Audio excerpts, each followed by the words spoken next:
إن الحمد لله نحمده ونستعينه ونستغفره ونعوذ بالله من شرور أنفسنا ومن سيئات أعمالنا من يهده الله فلا مضل له ومن يضلل فلا هادي له أشهد أن لا إله إلا الله وحده لا شريك له وأشهد أن محمدا عبده ورسوله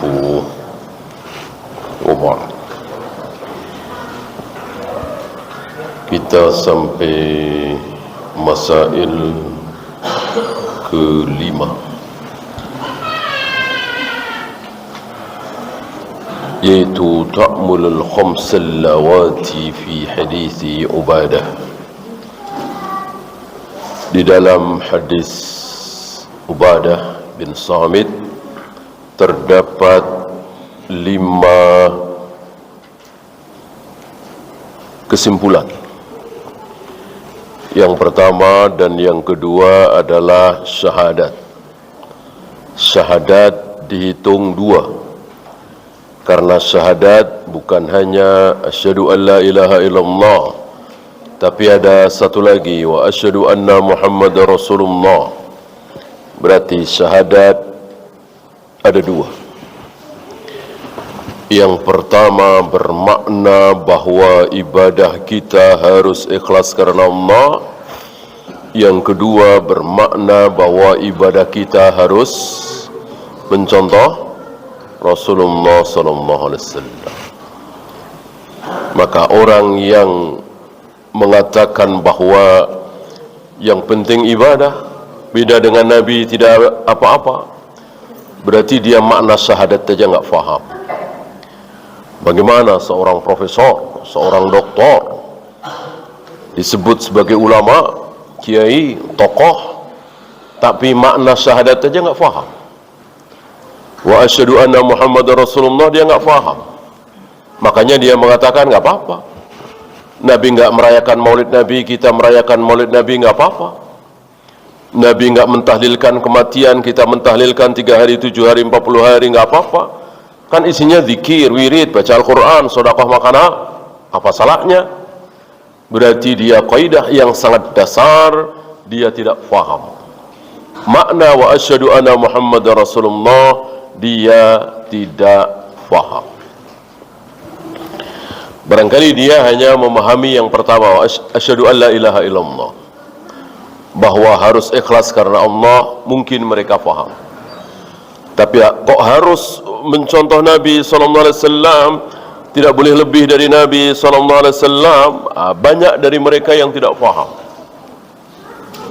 Betul Nabi 11 rakaat, tapi kita 15, 20, apa salahnya? Lihat, nggak faham.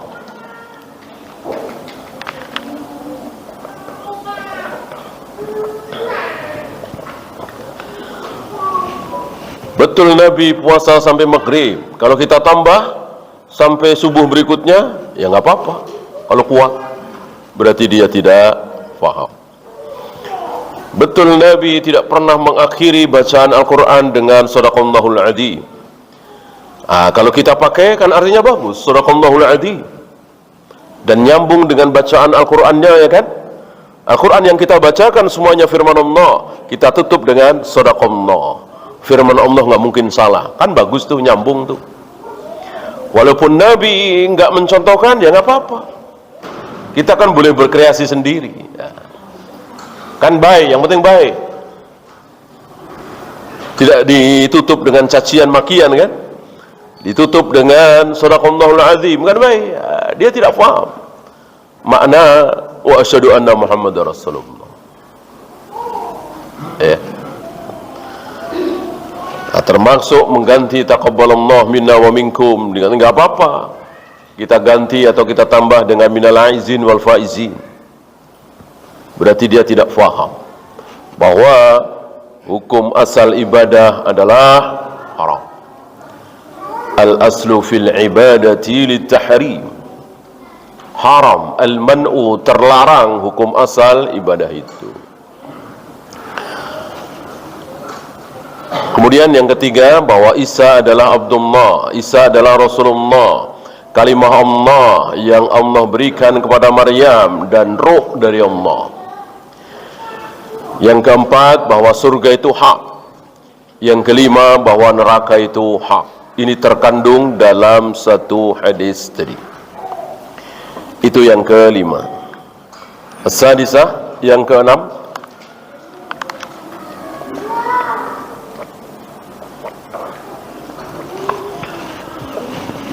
annaka idza jama'ta bainahu wa baina hadits idbah, jika engkau jamakkan, engkau kumpulkan antara hadis tadi dengan hadis idban, kemudian hadis Abu Sa'id, hadis Anas bin Malik yang sudah lewat, ya, wahai anak Adam, jika engkau datang kepadaku dengan dosa sepenuh langit dan bumi, maka aku akan sambut engkau dengan ampunan sepenuh langit dan bumi, dengan syarat engkau tidak berbuat syirik. Dengan syarat engkau tidak berbuat syirik. Kemudian hadis, akan masuk surga orang yang mengucapkan la ilaha illallah. Kemudian la ilaha illallah itu apabila ditimbang dengan seluruh isi langit, seluruh isi bumi, maka lebih berat kalimat la ilaha illallah. Ketika ini digabungkan, maka tabayyana laka khata'al maghrurin. Tabayyana laka khata'ul maghrurin. Maka akan nyata bagi kalian kesalahan sebagian orang yang mereka tertipu. Apa? Kalau begitu nggak apa-apa berzina. Kalau begitu nggak apa-apa minum khamar, berjudi, nggak sholat. Yang penting tidak berbuat syirik. Yang penting bertauhid. Nah, ini tertipu. Dia tertipu. Karena dengan tauhid akan semakin taat, semakin taat, semakin taat, insya Allah. Ya. Bahwa ada orang yang tidak beramal sama sekali, satu-satunya kebaikan yang dia miliki cuma la ilaha illallah. Hadis apa? Bitaqah, ya. Itu tidak boleh kita bercita-cita. Ya. Karena dohirnya itu kan cuma satu orang. Dohirnya itu cuma satu orang. Ya, bukan ribuan orang dan bukan sebuah perintah bahwa yang penting la ilaha illallah. Tidak seperti itu. Ya. Itu cuma satu orang. Ya. Dan dalil-dalil yang lain, ya misalnya satu tempat antara surga dan neraka. Al-A'raf. Ada suratnya kan, surat Al-A'raf. Siapa yang ada di situ? Siapa yang ada di situ? Orang bertauhid. Dia tidak syirik, tapi belum bisa masuk surga. Bahkan banyak yang masuk neraka bertauhid. Sekira kita tidak lupa dengan hadis Nahrul Hayah. Nahrul Hayah, Nahrul Hayah itu sungai hidup. Ya. Untuk siapa Nahrul Hayah ini? Untuk orang-orang yang baru saja dikeluarkan dari neraka, belum masuk surga. Bertauhidkah dia? Jelas bertauhid. Ya. Dari sini kita tidak boleh tertipu. Yang penting bertauhid, yang penting la ilaha illallah, yang penting tidak syirik, dan seterusnya, ini tertipu. Li'annahu la budda an yabtaghiya biha wajha Allah, karena tidak boleh tidak harus mengharap wajah Allah. Wa idza kana kadzalik fala budda an tahmil al-mar'u 'ala al-'amal as-salih. Maka dengan demikian, mau nggak mau harus beramal saleh. Mau nggak mau harus beramal saleh. Tidak cukup dengan pengakuan, keyakinan, tauhid bahwa Allah satu-satunya yang berhak kita sembah, tidak ada sembahan lain yang hak kecuali Allah. Cukup sampai di situ? Tentu tidak. Diikuti dengan amal. Nggak usah jauh-jauh. Nggak usah jauh-jauh, kita semua tahu dan hafal siapa dia. Siapa? Yang kekal di neraka selama-lamanya, padahal dia yakin betul tauhid rububiyah, dia yakin betul tauhid uluhiyah, dia yakin betul tauhid asma wa sifat, dia yakin betul dan dia faham betul 3 tauhid itu. Dia tidak terkena syubhat Allah ada di mana-mana, Allah tidak punya wajah, Allah tidak punya tangan. Dia yakin betul bahwa Allah turun ke langit dunia setiap sepertiga malam. Dia yakin Allah membolak-balikkan hati manusia dengan 2 jarinya. Dia yakin betul bahwa Allah kelak akan menampakkan wajahnya, betisnya dan seterusnya. Keyakinannya benar. Tapi dia kekal di neraka. Gara-gara tidak beramal. Berapa amal? 1. Siapa dia? Siapa dia? Nggak tahu siapa dia? Iblis. Apa iblis nggak tahu kalau Allah bersemayam di atas arsy? Tahu. Iblis nggak tahu kalau Allah turun ke langit dunia setiap sepertiga malam? Tahu persis. Yakin, tidak membantah. Yang dibantah oleh iblis cuman 1. Apa? Iya, disuruh sujud tunduk kepada Adam, dia tidak mau. Khalaqtani min nar wa khalaqtahu min tin. Dengan kesombongannya dia tolak perintah Allah itu. Engkau ciptakan aku dari tanah, ya, dari api ya Allah, sedangkan engkau ciptakan Adam dari tanah. Tidak mungkin api tunduk sujud kepada tanah. Ini sebuah kesombongan. Ya, menolak 1 ayat.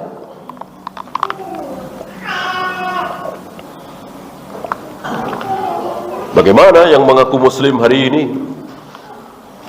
menolak wajibnya jilbab, menolak kalau hanya Islam satu-satunya agama yang benar, menolak kalau non muslim itu kafir? Kita tidak bisa bayangkan itu. Sementara iblis hanya menolak 1 ayat, tidak mau sujud kepada Adam. Yang lainnya iblis sami'na wa ta'ana, dan yakin betul, dan iblis tidak terkena syubhat. Orang dia tahu persis bahwa dia pasti akan masuk neraka. Berarti kan benar kan? Nggak terkena syubhat. Cuman nekat senekat-nekatnya itu iblis, bodoh sebodoh-bodohnya.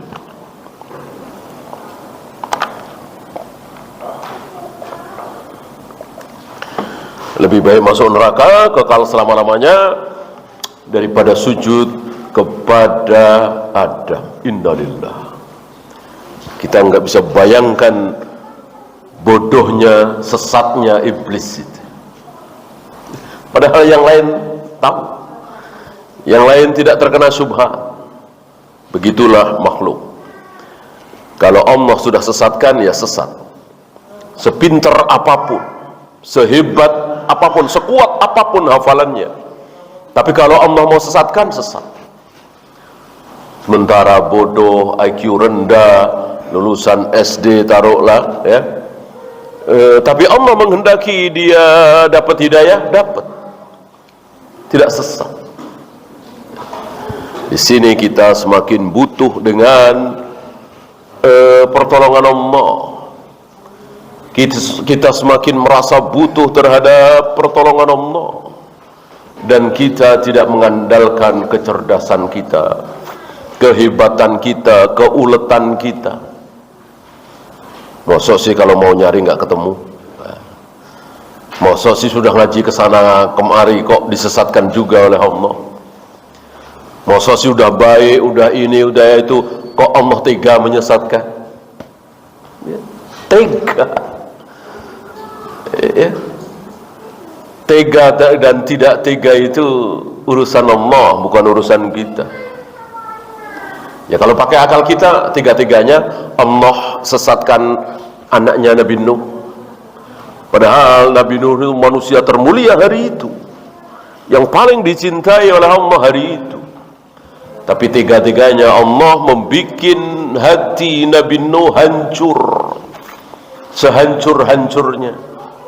Mendakwai orang lain, ada yang mau ini anaknya sendiri menjadi musuh, dan semua orang tahu kayak apa hancurnya. Dan Allah yang membuat Kan'an itu kafir. Kalau Allah kasih hidayah kepada Kan'an, mudah sekali, tentu Kan'an akan beriman. Allah nggak mau. Begitu juga bapaknya Nabi Ibrahim, begitu pula ayah ibu Nabi Muhammad sallallahu alaihi wasallam. Seperti apa hancurnya hati Nabi sallallahu alaihi wasallam ketika diberitahu, ya, Allah tidak peduli. Kalau ngomong tega nggak tega, ya Allah tega. Atau mungkin kalau pakai akal kita, ya udah bapak ibunya Rasulullah masuk neraka nggak apa-apa, tapi nggak usah dibilangin, gitu ya. Udah nggak usah bilang-bilang, udah Jibril nggak usah bilang-bilang ya, biar Muhammad nggak sedih. Kalau akal kita ya, justru dikasih tahu. Allah kasih tahu kepada beliau lewat Jibril alaihi salatu wassalam bahwa ayah ibu beliau masuk neraka kekal selama-lamanya. Sedih tentu beliau, menangis. Padahal kan belum pernah bertemu dengan ayahnya, bertemu dengan ibunya kan baru berapa tahun ya, 3 atau 4 tahun.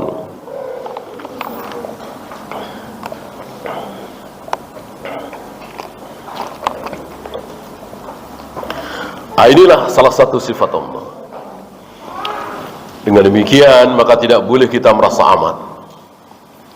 Satu ketika hidayah yang ada pada diri kita dicabut oleh Allah, tidak mustahil. Satu ketika Allah bikin kita murtad, tidak mustahil. Gimana kita merasa aman? Ya. Maka jangan memancing-mancing.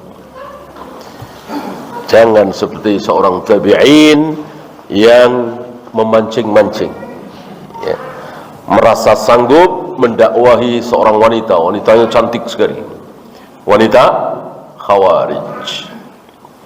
Dia yakin bisa merubah Khawarijnya, maka dinikahi, dan luar biasa cantik, sementara dia luar biasa jelek, ya. Istrinya luar biasa cantik, dia luar biasa jelek. Ini masyhur ceritanya, ya. Saking jeleknya itu si istrinya pernah bilang begini, nyindir halus ya, mudah-mudahan kita berdua masuk surga. Kenapa? Aku masuk surga, engkau masuk surga karena bersyukur. Aku masuk surga karena bersabar. Gitu. Kenapa aku bersyukur dapat istri cantik sekali? Ya, saya sabar dapat suami jelek banget. Gitu ya. Mudah-mudahan masuk surga. Ini salah satu ucapannya. Antum tahu akhirnya terkena ini. Si laki-laki ini terkena syubhat Khawarij. Ini pelajaran bagi kita untuk tidak terlalu husnudzon terhadap diri sendiri. Justru terhadap diri sendiri itu mestinya husnudzon apa suudzon? Suudzon. Kalau sama orang lain husnudzon. Oh mungkin beliau khilaf. Insya Allah beliau sanggup. Insya Allah beliau bisa. Tapi kalau diri sendiri suudzon. Ya, sepertinya saya nggak sanggup. Ya, sepertinya saya nggak bisa. Udah yang lain saja. Bagus sifat seperti itu. Para sahabat seperti itu. Dalam hal dunia, mereka suudzon terhadap diri sendiri. Ya bayangkan seorang Umar nanya kepada Hudzaifah, di antara nama-nama orang munafik yang Nabi bisikkan ke telingamu ya Hudzaifah, kan hanya Hudzaifah yang dikasih tahu, yang lain tidak dikasih tahu. Maka Hudzaifah terkenal sebagai sahabat sahabat rahasia Nabi sallallahu alaihi wasallam. Yang lain tidak dikasih tahu, Hudzaifah dikasih tahu. Abu Hurairah juga dikasih tahu, teman sedikit ya. Yang banyak Hudzaifah. Nah, siapa yang munafik? Nabi tahu, tapi Nabi tidak umumkan. Nabi bisikkan di telinga Hudzaifah. Si anu enggak banyak memang. Nah, sepeninggal Nabi, sepeninggal Abu Bakar, Umar pernah bertanya kepada Hudzaifah, dan pertanyaan ini serius. Serius. Wahai Hudzaifah, nama-nama orang munafik yang Nabi bisikkan ke telingamu itu ada nama Umar bin Khattab apa tidak? Subhanallah. Berarti beliau suudzon terhadap diri beliau sendiri. Tidak husnudzon, tidak merasa hebat. Ya. Sementara kita merasa aman. Kayaknya saya mah enggak lah. Saya mah, ya saya enggak terbaik sih, tapi mosok sih saya itu kita ya. Kita seperti itu, masih merasa aman. Umar tidak.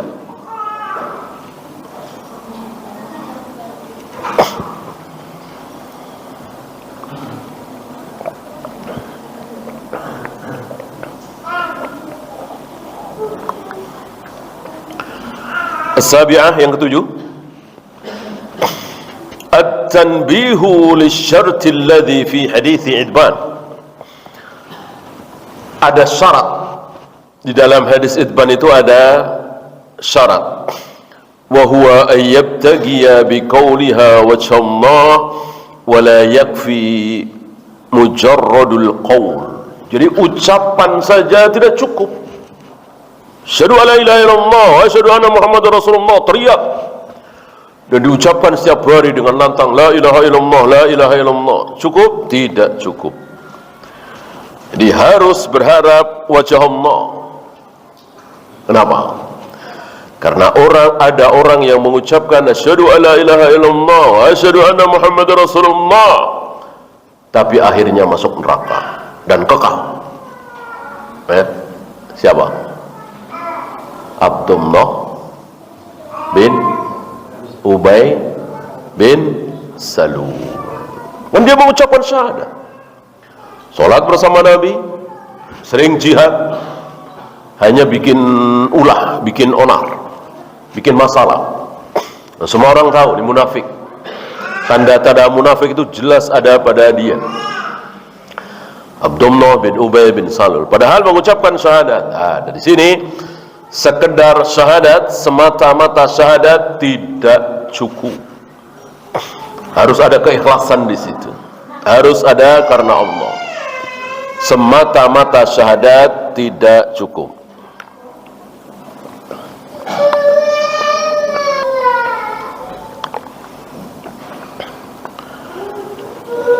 As-saminah, yang ke-8, kaunul anbiya'i yahtajuna litanbihi ala fadli la ilaha illallah fa ghairuhum min babil aula. Para nabi, para rasul, dalam hal ini Nabi Musa alaihi salatu wassalam, perlu diingatkan tentang pentingnya, besarnya, hebatnya, keutamaannya la ilaha illallah. Gimana kita semua? Nabi Musa aja diingetin. Bahkan ketika diingetin pertama kan, itu mah semua orang mengucapkan ya Allah, kan begitu. Ya Allah, kalimat apa yang bisa aku pegangi? Allah menjawab la ilaha illallah. Nabi Musa menjawab, itu mah semua orang mengucapkan. Ya.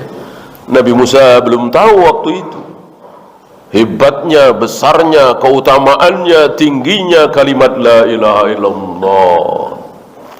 Nah, lihat kita hari ini, lihat sebagian saudara-saudara kita, seolah yang penting itu yang jangan orang-orang sembarang tahu gitu.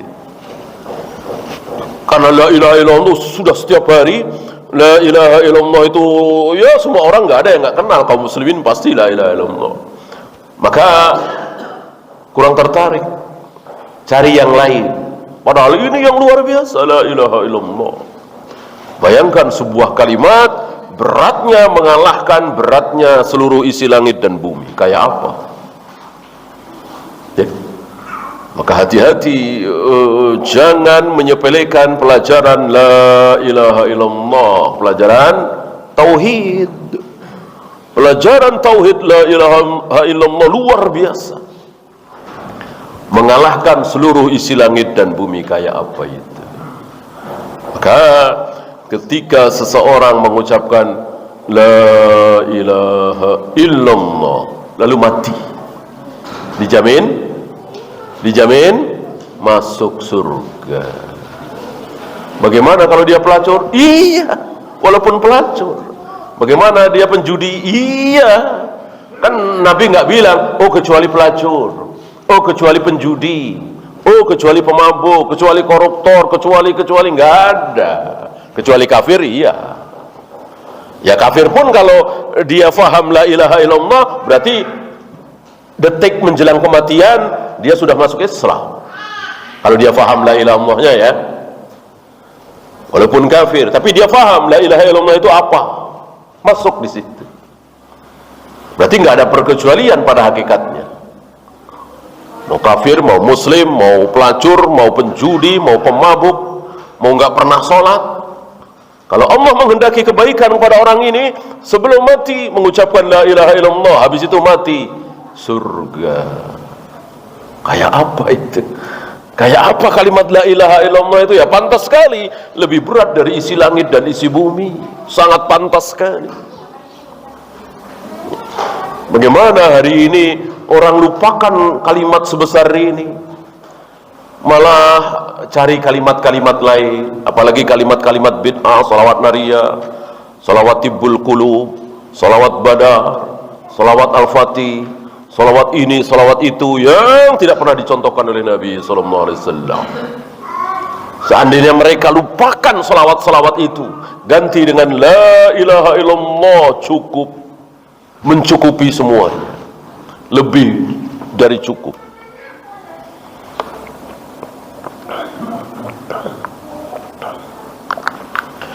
Maka tidak ada satupun nabi, satupun rasul yang tidak mengajarkan la ilaha illallah, yang tidak diajari la ilaha illallah oleh Jibril. Nggak ada, ya. Kalau jihad ada yang enggak. Nabi Ibrahim nggak tahu jihad, Nabi Nuh nggak pernah jihad, ya. Nabi Hud, Nabi Saleh nggak pernah jihad, nggak ada riwayat. Nabi Ibrahim berjihad melawan orang-orang kufar, ada? Nggak ada riwayat. Nabi Nuh, Nabi Hud, Nabi Saleh, nabinya kaum Ad, nabinya kaum Samud, ada riwayat berjihad? Nggak ada. Berjihad itu dimulai dari Nabi Musa alaihi salatu wassalam. Sebelum Nabi Musa nggak ada jihad, yang ada dakwah, ditentang oleh umatnya, tidak mau mengikuti nabinya, azab, banjir, bumi dibalikkan, angin bertiup sekencang-kencangnya berhari-hari, suara petir menyambar, mati sekaligus 70 orang, ya. Ini Nabi Musa bercampur antara jihad dengan azab. Kalau azab tentu sampai hari ini, sampai hari kiamat tentu ada.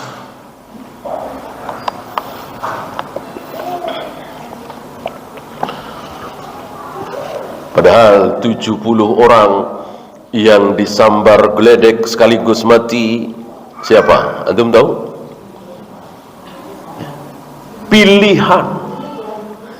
Jadi dipilih.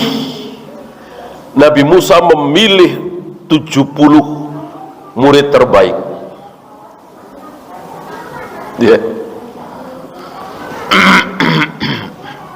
Yang menurut Nabi Musa ini paling berilmu, paling bertakwa, paling saleh, paling amanah, paling dan seterusnya dibanding dengan yang lain. Begitu diajak, tidak disangka, tidak diduga 70 orang ini minta kepada Nabi Musa supaya ditampakkan Allah, lan nu'mina laka hatta narallaha jahratan. Kami enggak mau beriman lagi kepada engkau ya Musa sebelum kami melihat Allah jahra, terang-terangan di hadapan kami.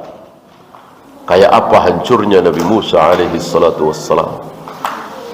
Fa'akhadhatuhumus sa'iqatu, langsung mereka diterjang dengan suara geledek petir menyambar, mati semua. Ya. Dan Allah hidupkan lagi dan seterusnya dan seterusnya. Ini luar biasa ujian demi ujian yang Allah timpakan kepada Nabi Musa alaihi salatu wassalam.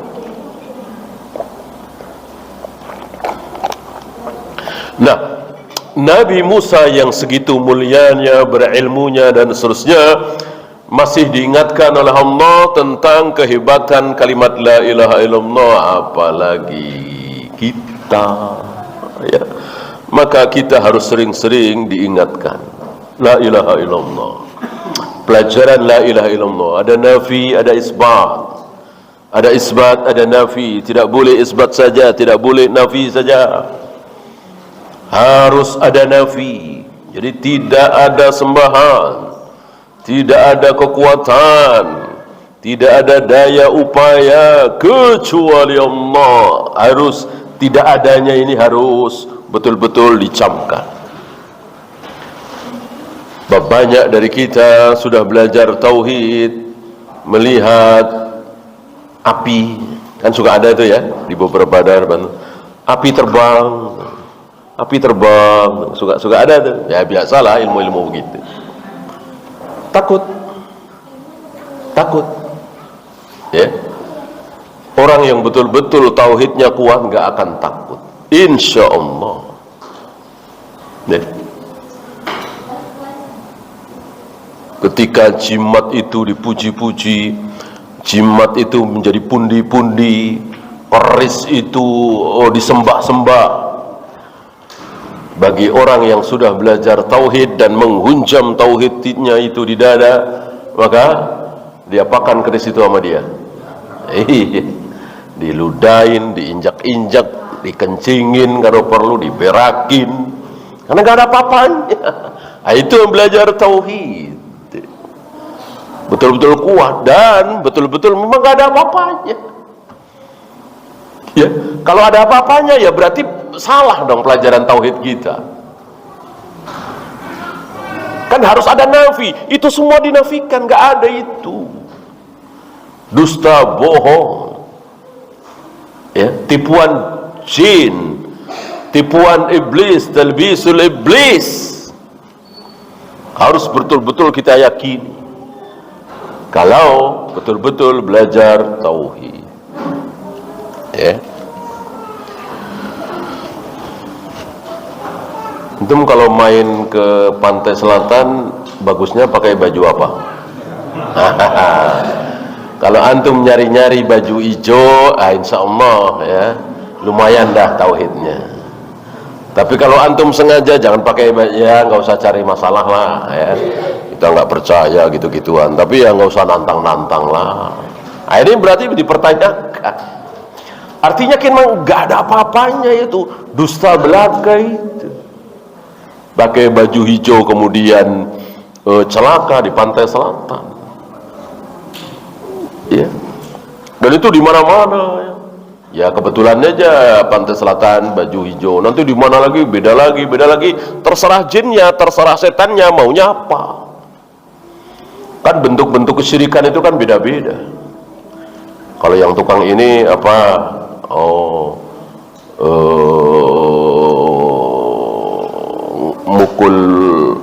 mukul bumi 7 kali sebelum buka dagangan pakai telapak kaki gitu. Kalau yang tukang soto ini apa, lain lagi, yang ini lain lagi, terserah setannya. Kan setannya macam-macam itu, ya. Dan setan itu senang sekali ketika ada manusia mentaati seperti itu, bangga sekali jinnya itu.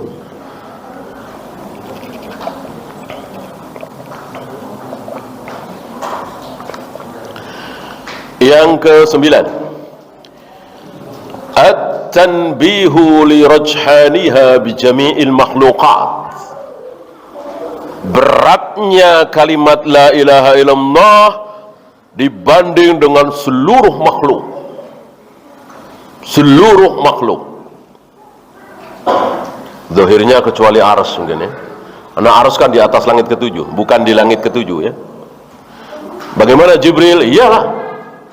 Jibril itu ada di mana? Ada di langit kan, bukan di luar langit. Jibril kan ada di langit, bukan di luar langit. Yang di luar langit apa? Arsy.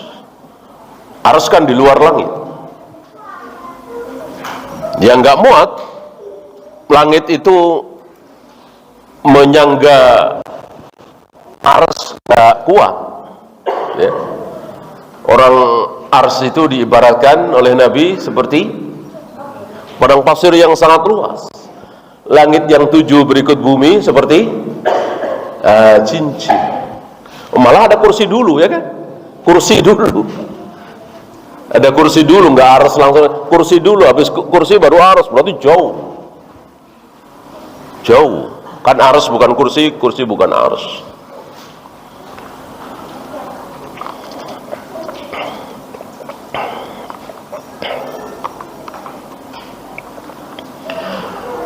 Ma'a anna katsiran mimman yaquluha yakhifu mizanuhu.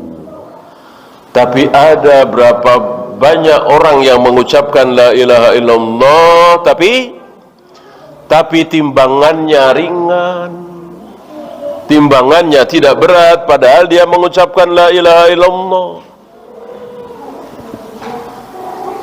Kenapa? Ini dia. Ya. Sama ketika Nabi SAW mengatakan inni la a'lamu kalimatan,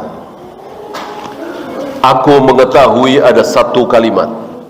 Ini beliau sabdakan ketika ada dua orang yang berantem mulut. Salah satunya emosi luar biasa sampai menggelembung urat-urat lehernya saking emosinya. Melihat itu Nabi mengatakan wallahi inni la a'lamu kalimatan law qalaha la dhahaba ma yajid. Sungguh aku tahu sebuah kalimat yang apabila kalimat itu diucapkan oleh dia, orang yang sedang marah itu, la dhahaba ma yajid, hilang marahnya. Hilang marahnya. Jaminan dari Nabi SAW. Apa kalimat itu? Pasti antum hafal. Kalimat itu adalah a'udzu billahi minasyaitonir rajim. A'udzu billahi minasyaitonir rajim. Ya. Antum marah misalnya, anak apa sama istri, barang berharga antum yang baru beli dirusakkan, pecah misalnya, antum marah luar biasa. Lalu antum ingat hadis tadi, lalu antum mengucapkan a'udzu billahi minasyaitonir rajim. Masih marah. Kok nggak hilang ya? Masih marah ya? Maka jangan salahkan Nabi SAW, salahkan diri kita. Sama dengan Nabi tidak mau menyalahkan madu, padahal jelas minum madu 3 kali nggak sembuh-sembuh itu perutnya, tapi Nabi nggak mau menyalahkan madu. Madu sudah dinyatakan oleh Allah dalam Al-Quran sebagai obat, terutama penyakit yang ada di perut. Madu yang betul-betul madu ya, madu yang dari lebah itu. Dan lebah di zaman Nabi itu makan apa, minum apa? Iya, bunga-bunga gitu kan, cari bunga ya sama ini ya. Bukan lebah yang dikasih makan gitu. Ini kan nggak ada bunga nih, lebah harus hidup, dikasih makan, kasih sirup, yang penting manis, kan juga ada begitu ya. Tentu bukan madu yang dikehendaki oleh Nabi SAW menyembuhkan penyakit, ya jelas tidak lah.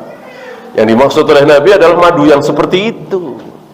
Kan di zaman Nabi nggak ada madu kok diternak, dikasih minum apa gitu ya, sirup kayak apa kayak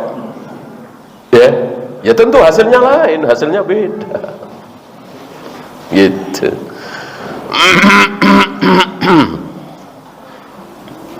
Walaupun betul-betul keluar dari lebah itu dan gak dicampur apa-apa, betul-betul madu, tapi makanan si lebah ini beda ya.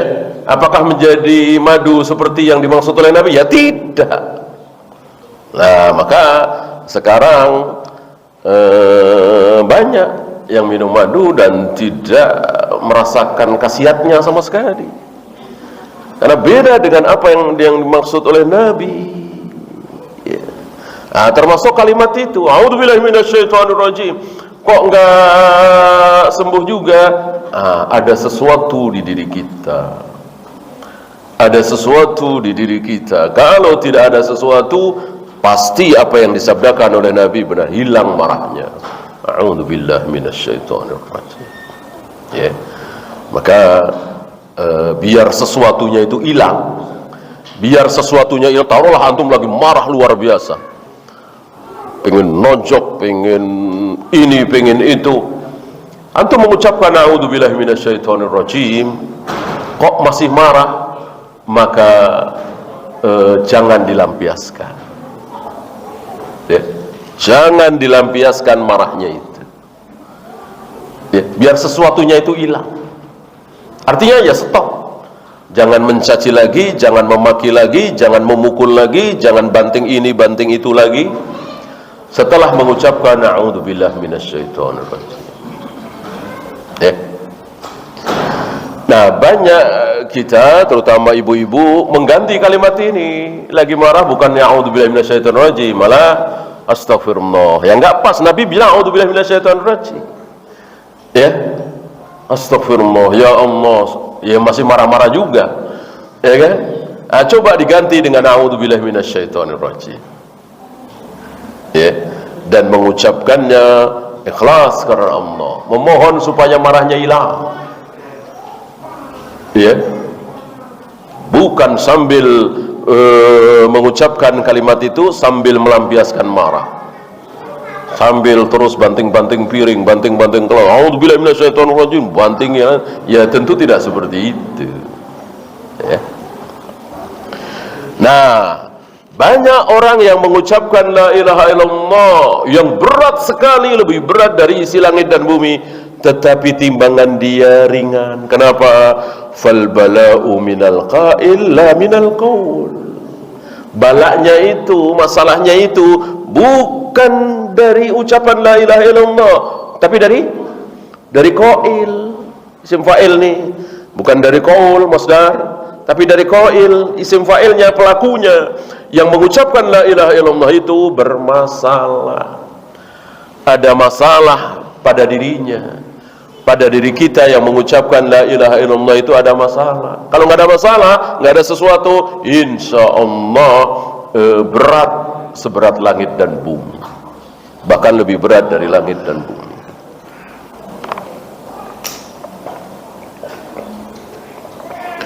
Li'annahu qad yakunu ikhtalla syartun min asy-syurut, karena syarat-syarat itu kadang hilang. Innamal mu'minuna idza dzukirallahu wajilat qulubuhum. Orang-orang mukmin itu apabila disebut nama Allah gemetar hatinya. Nah, kita mendengar nama Allah biasa saja misalnya, enggak gemetar ya. Salahkan ayat itu? Jangan. Salahkan diri kita. Berarti kita sebagai orang mukmin yang tidak sempurna, sebagai seorang mukmin yang tidak sempurna. Nabi mengatakan seorang mukmin itu ketika pagi hari punya makanan itu bisa sampai sore, bisa sampai malam, maka dia bahagia sekali, seolah dia memiliki dunia seisinya. Kita boro-boro sampai malam, sampai seminggu depan, bulan depan kita masih ada makanan, ada simpenan uang, tapi bingung, stres apalagi panik, ya kan? Dan seterusnya dan seterusnya. Padahal kita bukan orang kafir. Jangan salahkan sabda Nabi. Ada sesuatu di diri kita. Ya, jangan salahkan sabda Nabi alaihi salatu wassalam.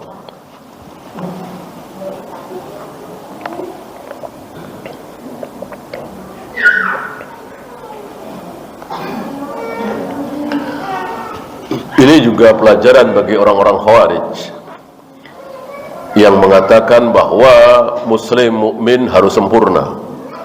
Kalau nggak sempurna berarti kafir.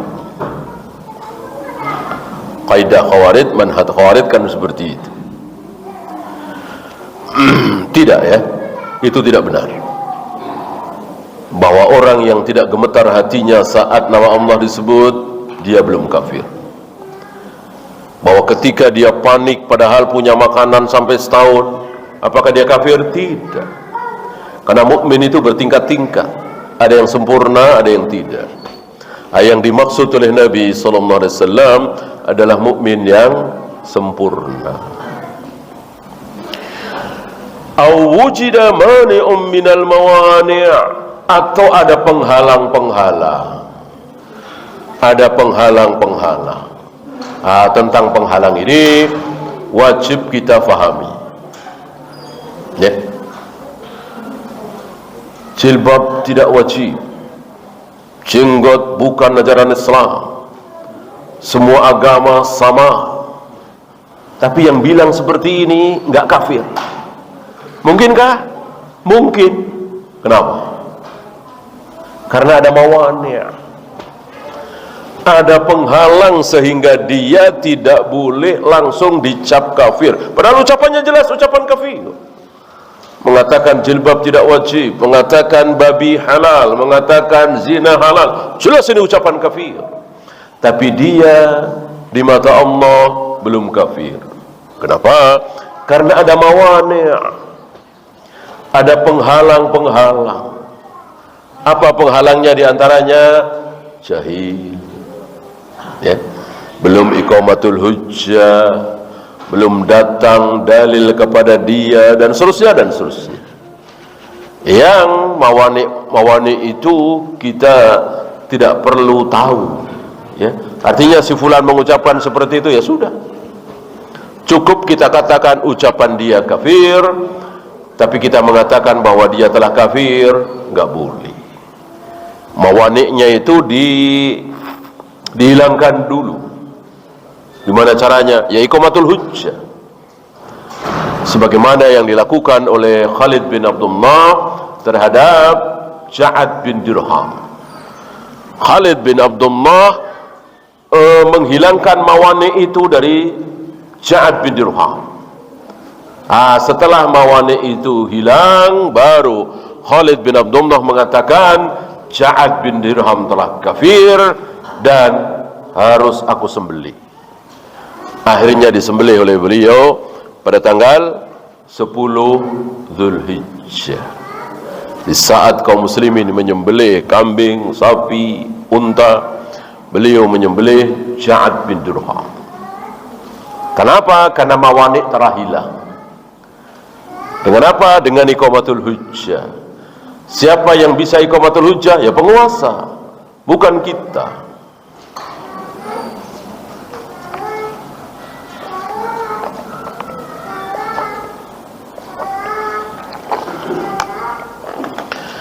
Fa innaha taqifu bihasabi ma indahu, ringan karena apa yang ada pada diri dia sendiri. Kenapa jadi ringan? Ya gimana nggak ringan? Keyakinannya rapuh sekali misalnya, ya. Begitu cintanya terhadap dunia misalnya, maka menjadi hilang.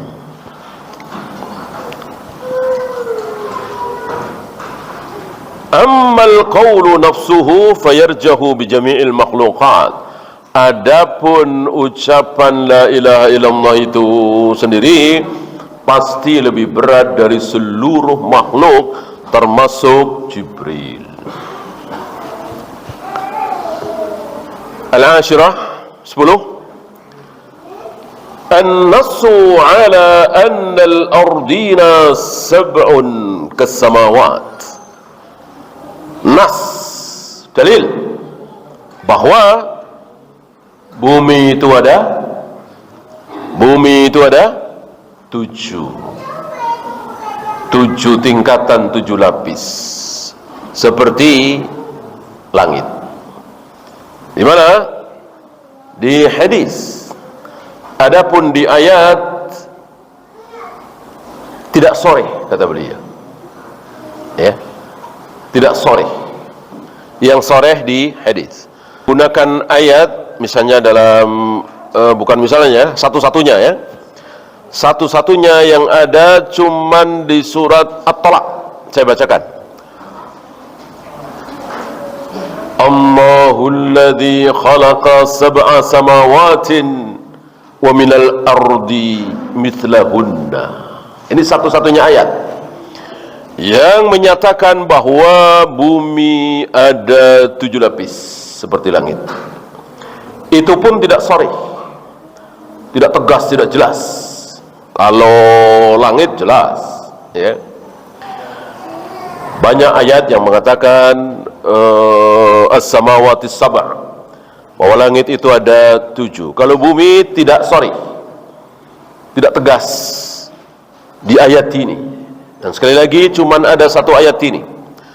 Allahul ladzi khalaqa sab'a samawatin wa minal ardi mithlahun. Allah lah yang telah menciptakan 7 langit dan menciptakan bumi juga seperti langit. Seperti langit 7 nggak tahu, ya. Sepertinya itu apa? Ya. Jumlahnya belum tentu. Bisa kaifiyahnya, cara Allah menciptakan bumi sama dengan cara Allah menciptakan langit, gitu. Atau hasan bagusnya Allah menciptakan bumi bagus sama dengan Allah menciptakan langit, gitu.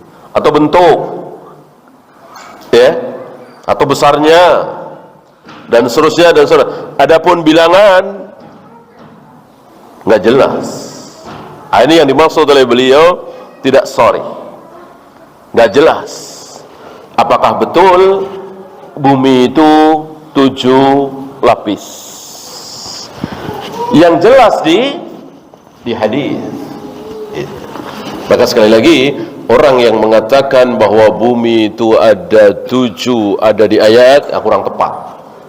Tapi kalau ada di hadis, ya benar, ya. Amma sunnatu fahiya sarihatun jiddan. Adapun di sunnah, di hadis, maka bumi ada 7 sharih, tegas, jelas, jiddan, tegas sekali. Bi annaha sab'un, bahwa bumi itu ada 7 lapis. Mana dalil? Mana contoh dalilnya? Ini salah satunya, ya.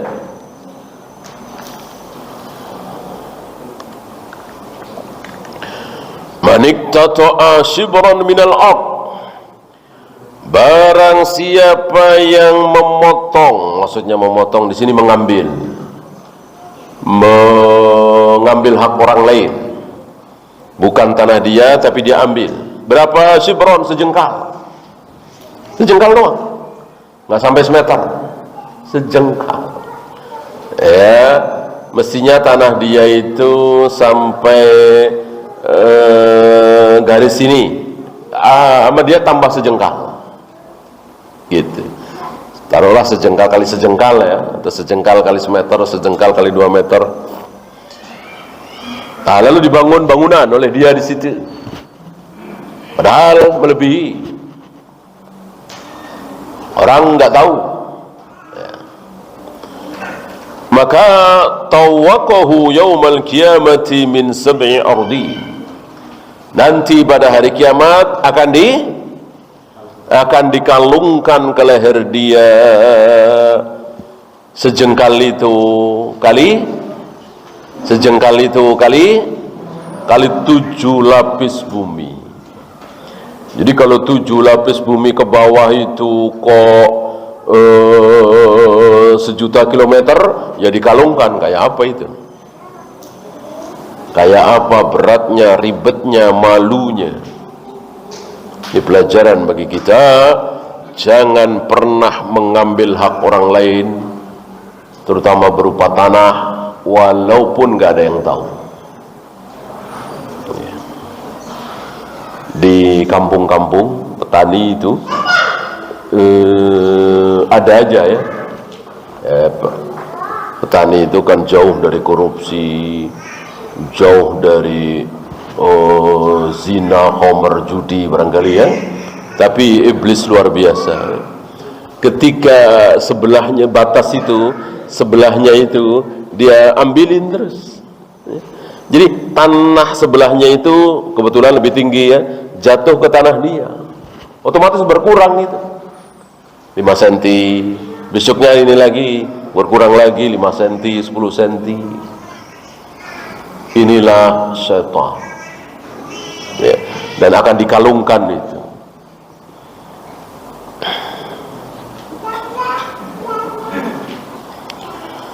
Waqad ikhtalafa fi qawlihi sallallahu alaihi wasallam min sab'i ardi. Berselisih para ulama, sekira bukan para ulama ya. Berselisih manusia tentang 7 lapis bumi. 7 bumi. Letak tujuhnya di mana? Ya. Ada yang mengatakan al-qarat, pulau-pulau besar yang menyatu ya, istilah kita benua atau apa. Beliau mengatakan jelas ini keliru. Wa hadza laisa bisahihin lianna hadza yamtani'u binisbati liqaulihi sallallahu alaihi wasallam tawaqahu min sab'i ardin. Maka akan dikalungkan 7 lapis bumi. Bagaimana benua-benua sono kan jauh ya? Padahal yang di situ ke bawah ya. Maka pendapat itu keliru.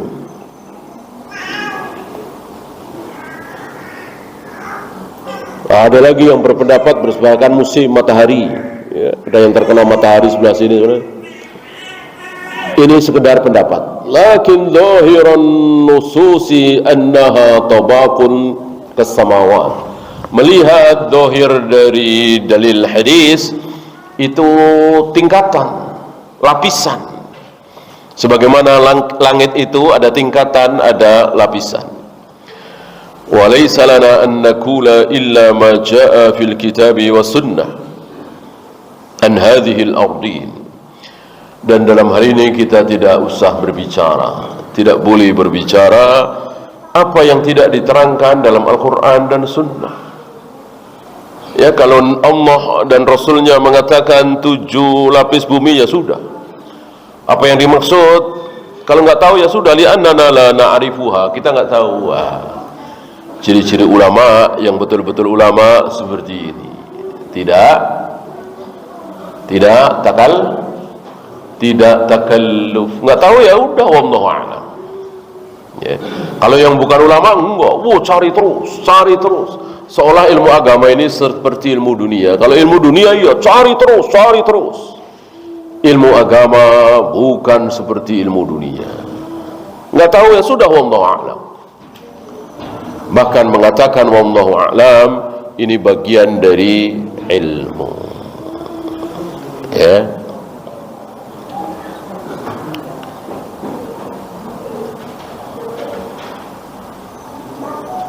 Satu lagi 11.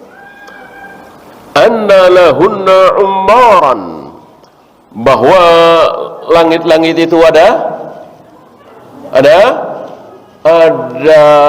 amirnya, amir pakai ain bukan pakai alif ya. Ada penghuninya, ada yang memakmurkan. Ya.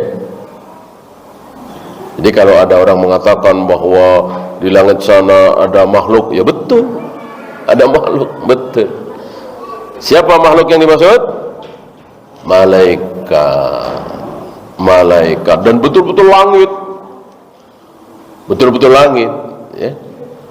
Kalau bulan, Mars, Pluto kan masih masih langit pertama itu. Ini kan langit kedua, ketiga. Batas langit pertama dan kedua saja sepertinya para ilmuwan belum menemukan. Ya, antum belum pernah dengar kan para antariksawan atau apa? Ternyata langit sana ada batasnya, gitu. Saya kira kita belum pernah dengar ya. Dikiranya belum, nggak ada batas sama sekali, gitu kan?